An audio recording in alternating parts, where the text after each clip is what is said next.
Nakatay na naman tayo ng manok na ulam natin mga boss. Okay.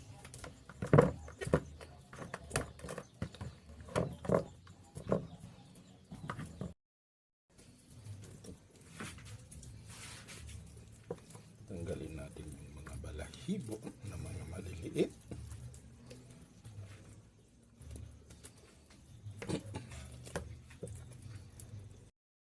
Tayo ng ating panghalong papaya dun sa ating ilulutong tinola. Ito ang laki nito mga boss. Marami pang buo.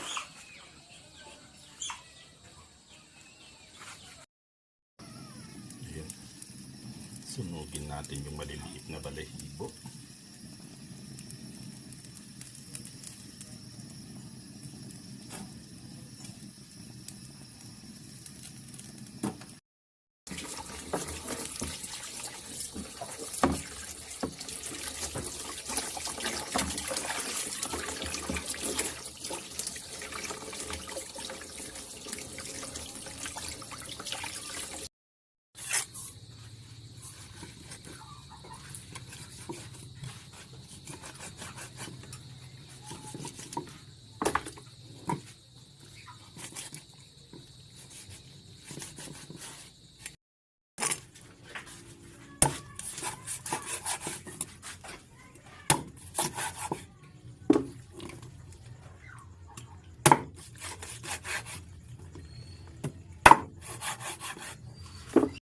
Siyempre tayo ay magluluto na.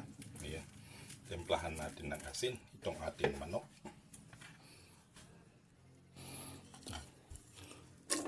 Magigisa na po tayo mga boss ka-idol.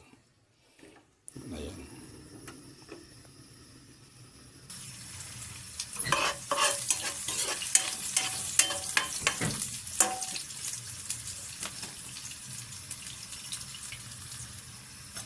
Ayan.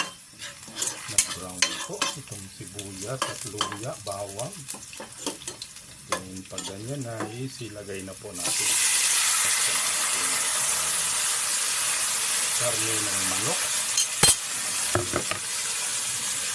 Ilagay na din natin siyempre yung dugo.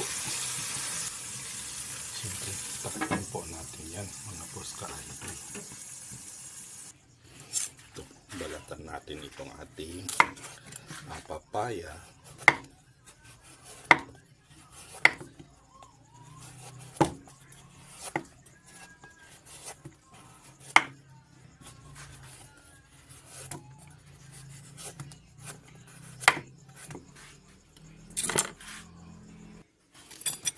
Ayan, tanggalin natin siyempre yung buto itong ating papaya.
Then, fast forward tayo mga boss ka-idol. Ayan na po.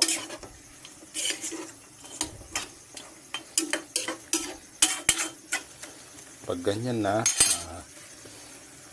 kumulo na, sabay na po natin ilagay itong ating papaya para, ayan,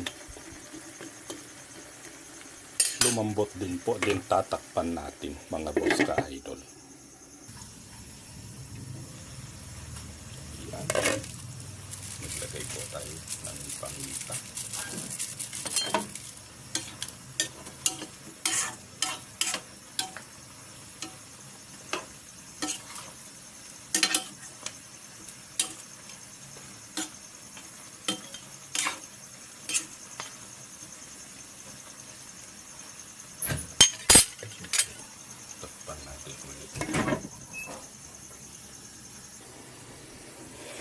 Ayan, mga boss ka-idol.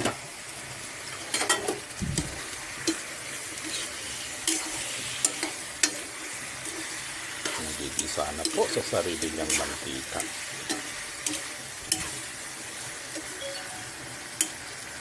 Lumambot na din yung kanyang papaya.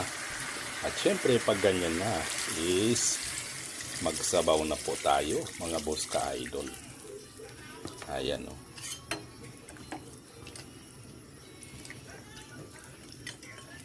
Dami niyang sabaw. Sabaw pa lang. Ulam na, ika nga. Siyempre, dahil madaming sabaw, nagdagdag pa tayo. Kaya ito, mag-add po tayo ng asin.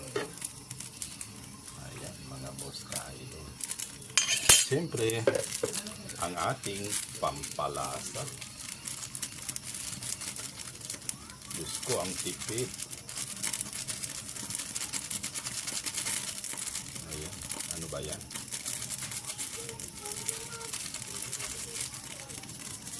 Tama na nga yun. Ayan.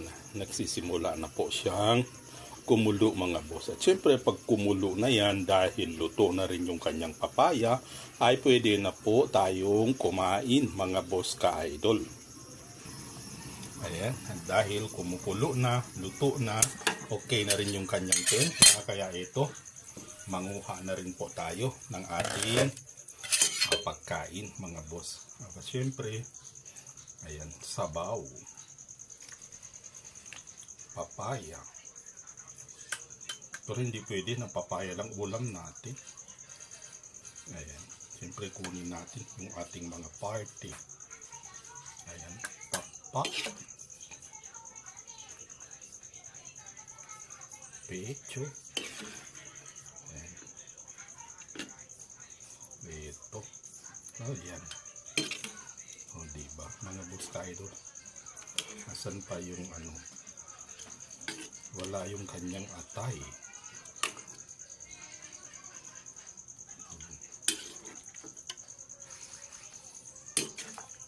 Ayan. Pwede na po yan. Kainan na, mga boss ka-idol. Ayan na po. Hanggang dito na lang po. Maraming salamat sa pagpanood. Magandang araw, mga boss ka-idol.